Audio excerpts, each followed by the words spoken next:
Magandang araw po! Ngayon ay tatalakayin natin ang tungkol sa ilaw trapiko. Ano ba ang ilaw trapiko?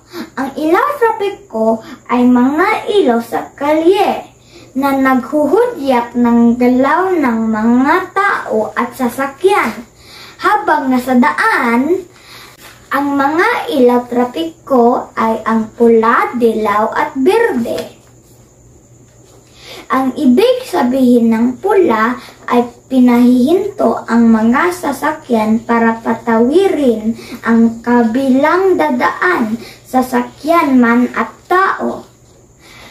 Ang mga taong tumatawid ay may right of way.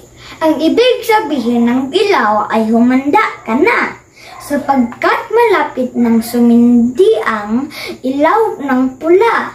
Ito ay nagbibigay ng pagkatataong mahinto ng maayos ang isang direksyon ng trapiko.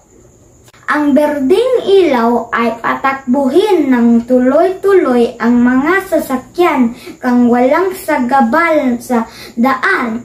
Ang mga pedestrians ay kailangan ang naman sa kanilang pwesto.